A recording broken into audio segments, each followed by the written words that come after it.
নদীতে ফেরিঘাটের দাবিতে বিক্ষোভ গ্রামবাসীদের। হিঙ্গলগঞ্জের ডাসা নদীর পাড়া ভাঙার পাড়াঘাটা এলাকার ঘটনা। এলাকার মানুষ আজ ডাসা নদীর পাড়ঘাটা নদীর ঘাটে বিক্ষোভ দেখায়। তাদের যেটা দাবি যে এই পাড়ঘাটা এলাকায় একটি ফেরিঘাট ছিল বহু বছর আগে, সেটার অধিকাংশটাই ভেঙে নদীতে চলে যায়। এখন সিমেন্টের লাইটের পোস্ট ভাঙা, সেখানে পাতিয়ে তার উপরে দিয়েই চলে নৌকার ওঠানামা। এর উপর দিয়েই প্রাণের ঝুঁকি নিয়ে একদিকে যেমন মানুষ ওঠানামা করে, অন্যদিকেই বাইক সাইকেল সবকিছুই নৌকায় তোলে। প্রায় দিনই দুর্ঘটনা ঘটে, কখনো মানুষ পড়ে যায় তো কখনো বাইক সাইকেল স্লিপ করে নদীতে পড়ে যায়।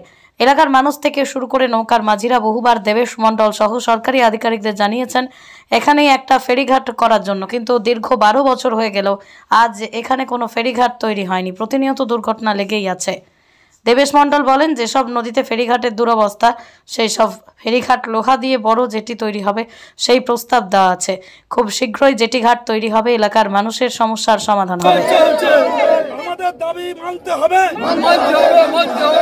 প্রশাসন তুমি জবাব দাও। পাড়ঘাটা জেটি গাছের দীর্ঘ বছর ধরে আমাদের দাবি করছি। গ্রামের মানুষের ক্ষোভ আন্দোলন আমরা কেন করছি, এখানে প্রচুর মানুষ পার হয়। আজকের আমরা ক্ষমতাসীন এমএলএ কেও আমরা বলেছি, আজকে 12 বছর মানুষ এখানটায় পারাপারের ক্ষেত্রে যা অসুবিধার শিকার হচ্ছে, তা সেটা দুপারের জনসাধারণ ক্ষোভে উগরে পড়েছে। মানে আমরা ইমিডিয়েটলি চাইছি যাতে যেটিটা পুনর্নির্মাণ কাজ হয়। আমরা এই আন্দোলন আজকে 10 বছর ধরে করছি, আগামী দিনেও আমরা এই আন্দোলন চালিয়ে যাব। এই পোশাক নিজে করেছি, ছিল না বলা আগে এই ঘাটের জন্য।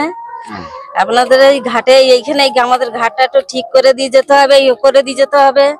হচ্ছে কি পারাপাড়ির খুব অসুবিধা হচ্ছে, স্কুল ছাত্রদের অসুবিধা হচ্ছে পারাপাড়ির, আর হচ্ছে কি বয়স্ক মানুষের খুব অসুবিধা হচ্ছে, পড়ে যাচ্ছে, আমরা নিয়ে যেতে পারছি না, ডাক্তার কবরিজ করছে, খুব অসুবিধা হচ্ছে। আমাদের ঘাটটা করে দিতে হবে, সেই জন্য আন্দোলন করছি। সেই জন্য আমরা আন্দোলন করছি। আপনার নাম কি? মলিনা পাত্র। চলবে চলবে, জেটি ঘাট তৈরি করতে হবে। এই পোশাক নিজে করেছি, ছিল না বলা আগে। আমরা যেগুলো ক্ষত হয়েছে সেগুলোকে আগামী দিনে ভাসমান জেটিতে নিয়ে যেতে চাইছি, এবং তার একটা পরিকল্পনা রূপরেখা লাগে এবং ফান্ডও লাগে। আমরা ওই বারবার ওই কংক্রিটের জেটি করছি বা ইট দিয়ে জেটি করছি, ওগুলো থাকছে না। এটা নদীর ভগ্ন দশা আছে, সেগুলো নদী গহ্বরে বারে চলে যাচ্ছে। এইভাবে না করে যেতে ভাসমান জেটি হয়, সরকার পরিকল্পনা নিয়েছেন বেশিরভাগ ক্ষেত্রে এবার ভাসমান জেটি করবেন।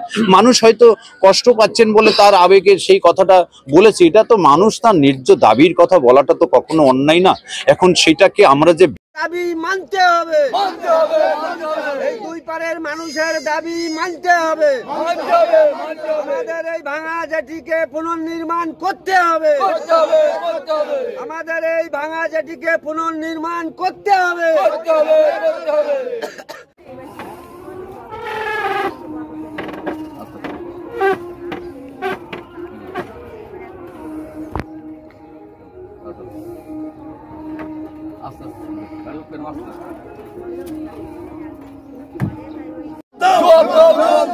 আমাদের জেটি ঘাটের আন্দোলন চলছে, চলবে, প্রশাসন তুমি জবাব দাও। দীর্ঘদিনের আন্দোলন আমরা চালাচ্ছি, চলবে, জেটি ঘাট তৈরি করতে হবে।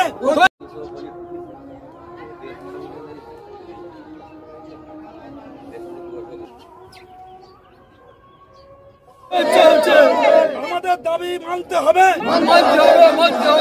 প্রশাসন তুমি জবাব দাও। পাড়ঘাটা জেটি গাছের দীর্ঘ এই পোশাক নিজে করেছি, ছিল না বলা আগে। Moumita electronics and light house, এখানে সুলভ মূল্যে ইলেকট্রনিক্স জিনিসপত্র পাওয়া যায়। এছাড়াও যে কোনো অনুষ্ঠানের জন্য গিফট আইটেম পাওয়া যায়। প্রোপাইটার পুলক দাস, হিঙ্গলগঞ্জ, বাঁকড়া বাজার, উত্তর 24 পরগনা।